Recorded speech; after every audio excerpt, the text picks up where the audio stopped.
are nesting on the ground, on the tundra, and so I think they're going more for that muddy snow patch sort of look and giving them a little bit more camouflage during the summer season when they're on the ground with the nestlings. And so this guy came to us 2 years ago when we had so many snowy owls in Iowa. I've been doing rehabilitation for more than 20 years now, and we have not ever had any live snowy owls come in. Usually we get to see them, oh, here's one that got hit by a car, here you go, and he was already gone. So that year we had 12 snowy owls come in. All of them were starving, absolutely starving, and so they're normally supposed to weigh, females can weigh 4.5 pounds. These guys, the males, are in that close to 4-pound range. Most of them were coming in 2 pounds 8 ounces, 2 pounds 6 ounces. They lost more than half of their body weight, and so I think they traveled a long distance. I think they got to Iowa, and they really were not suited to hunting that type of terrain. These guys are specialists for up on the tundra, where you can sit on a little low rock or a little piece of driftwood and just scan. You can just scan the flat landscape, wait till something runs across the top of the tundra and fly over and grab it. That's a perfect hunting strategy for that kind of habitat. So in Iowa, we were finding them trying to hunt the edge of a picked soybean field in January. And there's not going to be anything out there. You can wait a long time, and there's just not going to be anything running across that big open area. They were going to airports, which is what they're doing out east now too.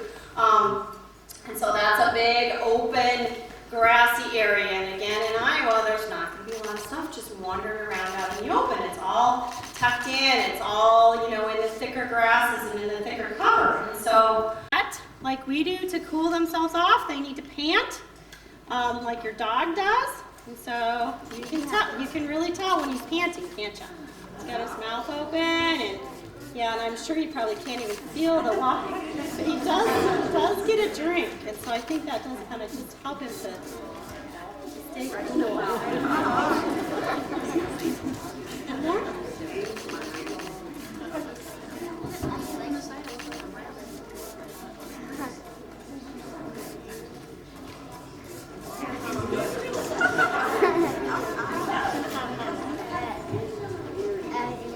Trying to hunt their normal method on the tundra, and that really was not working for them in Iowa. Our prairie owl will fly over the tops of the tall grasses and looking down in.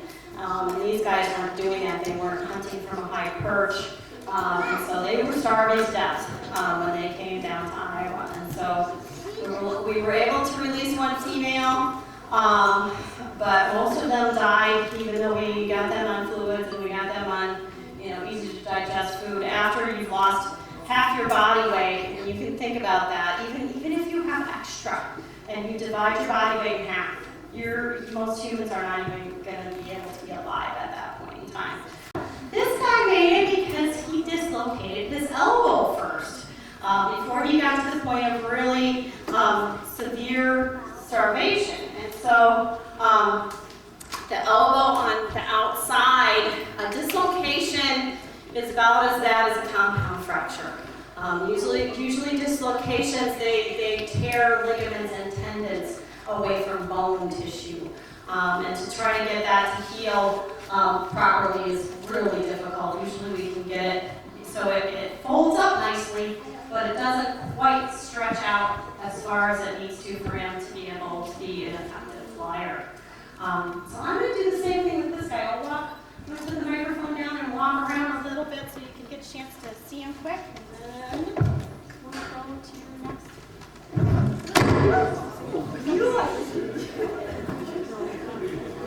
I tried to be careful, but I knew in my brain, one of these times. So these guys are in the same genus as a great horned owl. So when you look at these and they have feathers up there, almost like little whiskery like feathers, but that's a little, it's like a little muff. It's going to warm the air before it goes into their nostrils. The other thing that we noticed about these guys is that they have feathers that come down to the top of their toes, top of their talons, but if you pick their foot up and look at the bottom, most owls you'll see some skin and it's kind of rough, you know, like the pad of a dog's foot. These guys have feathers that just cover the bottom of their feet. It's very, very cold weather. And so he's been great in his outdoor pen this winter. He's been fine, absolutely no problems. But think about Iowa in July. Yeah. So we have an insulated pen that we designed for our swans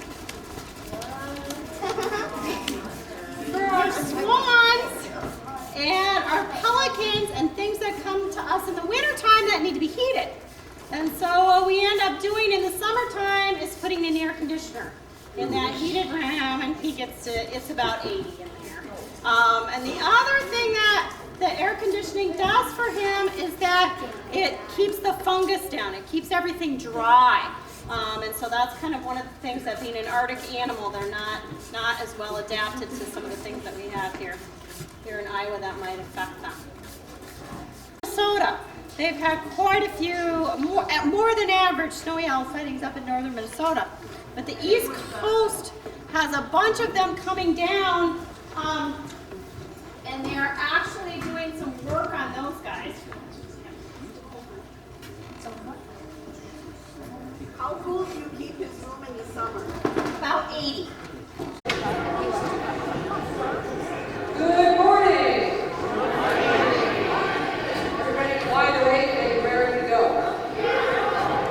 Okay, good. Welcome to the Festival of Owls 2014, our 12th festival that we have done, which incidentally started, some of you probably know this, some of you probably don't, started as a hatch day party. So if you're wondering why on earth we do this in March and not when it's nicer out, we do it in March because this is when Alice the Great-Horned Owl hatched. And we'll have a hatch day party for her this afternoon, complete with owl cake.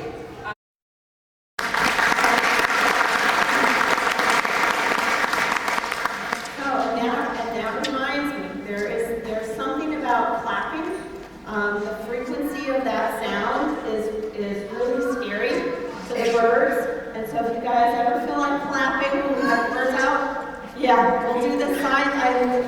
This is wonderful. I just learned this a month ago or so. Sign language clapping is like this. And so that works perfect for owls. So we'll stick with sign language clapping.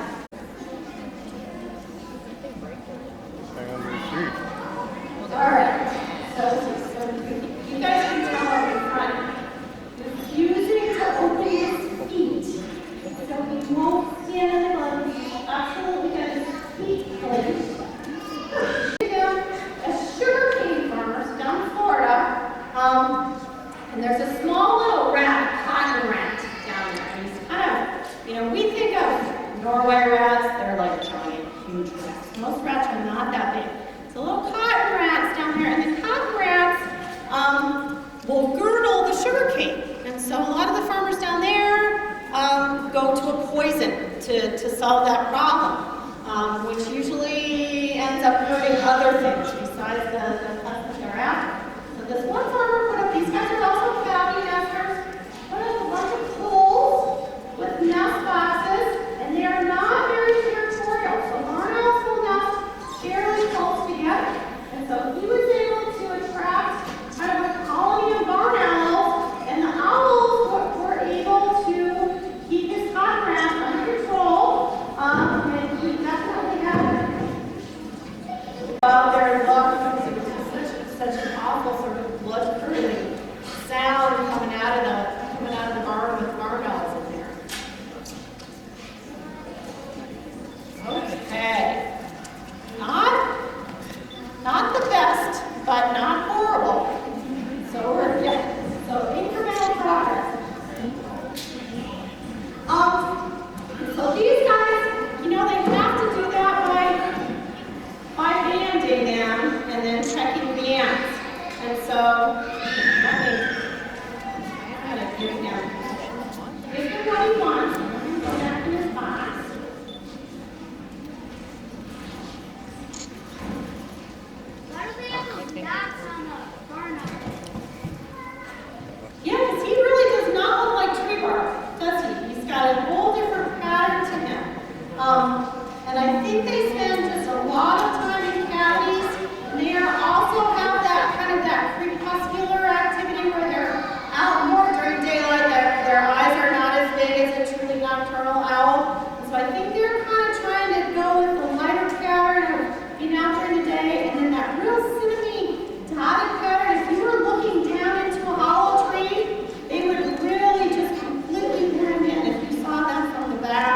we blend in with that kind of that old rotting wood.